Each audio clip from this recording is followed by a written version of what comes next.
सुना मैं दिलरुबा, तेरे सामने मेरा हाल है, तुझे क्या सुना मैं दिलरुबा, तेरे सामने मेरा हाल है, तेरी एक निगाह की बात है, मेरी जिंदगी का सवाल है, तुझे क्या सुना मैं दिलरुबा, मेरी हर खुशी तेरे दम पे है, मेरी जिंदगी तेरे दम पे है, मेरी हर खुशी तेरे गम पे है, मेरी जिंदगी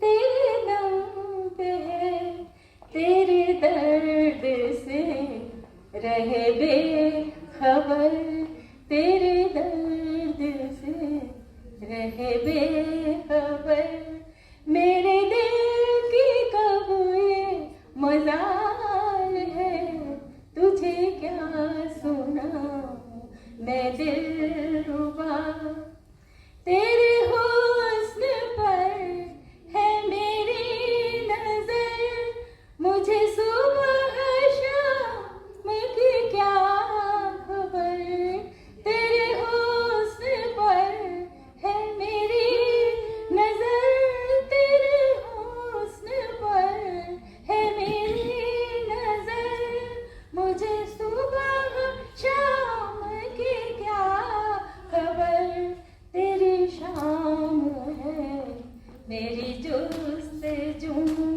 मेरी सुबह तेरा ख्याल है, तुझे क्या सुना मैं दिलरुबा, मेरे दिल जिगर में समा भी जा, मेरे दिल जिगर में समा भी जा, रहे क्यों नजर का भी फासला, रहे क्यों नजर का भी फासला, कि तेरे बगैर ओ जाने जा, कि तेरे बगैर ओ जाने जा, मेरी जिंदगी भी मुहाल है, तुझे क्या सुना मैं दिलरुबा, तेरे सामने मेरा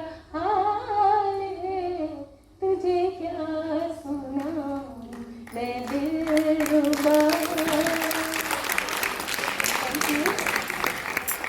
जिसको मिल जाए वो हो जाए माला माल, एक तू ही धनवान है गोरी, बाकी सब कंगाल, रानी थोड़ा छैल छबीली, रानी थोड़ा घूंघट और निकाल, एक तू ही धनवान है गोरी, बाकी सब कंगाल। क्लैप हो जाए भाई।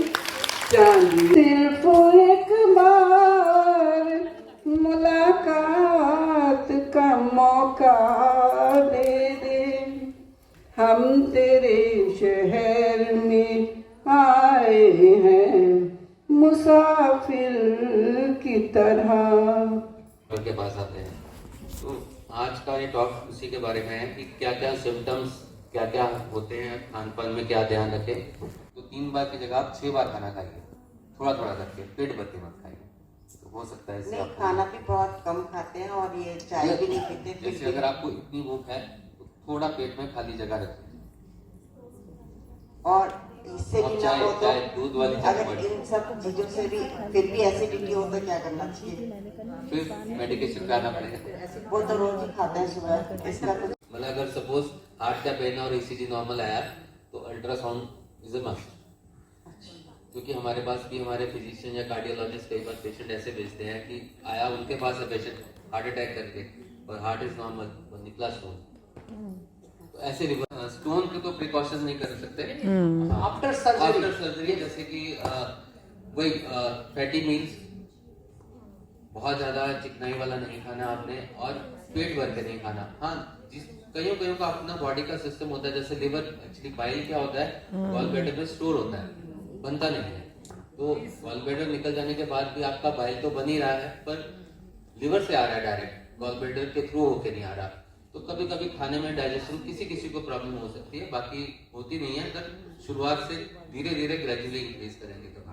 ट्रांजिशन चेंजेस जो होते हैं, ये उसके सिम्टम्स आ रहे हैं मैम, पेशेंट फिजिशियन के पास भी जा रही है, पेशेंट साइकेट्रिस्ट के पास भी जा रही है, जैसे so many other doctors gynae के पास नहीं आ रही है, लेकिन है उसको मेनोपॉजल ट्रांजिशन। तो होता क्या है, बेसिकली मेनोपॉज के टाइम जो हम लोग यंग दिखते हैं, हमारी स्किन ग्लो करती है जब हम यंग होते हैं, लेडीज़ को हार्ट अटैक जल्दी से नहीं होते, हड्डियाँ बिल्कुल मजबूत रहती हैं, या यही हार्मोन्स कम होने के बाद वो कई बार अडाप्ट करने में उन चेंजेस को टाइम लगता है, साल भी लग जाता है, 2 साल 3 साल भी लग जाता है।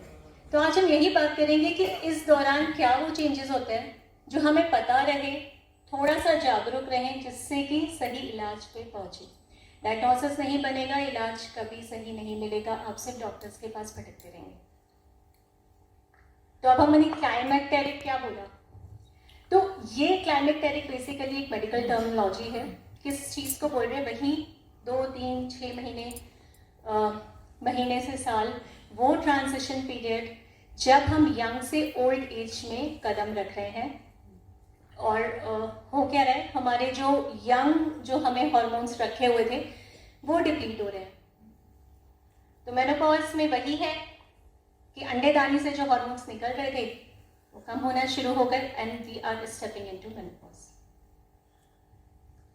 एज की बात करें तो हमारे कंट्री में 47 से लेके 53 years is the age, right age जिस समय मेनोपॉज होना चाहिए।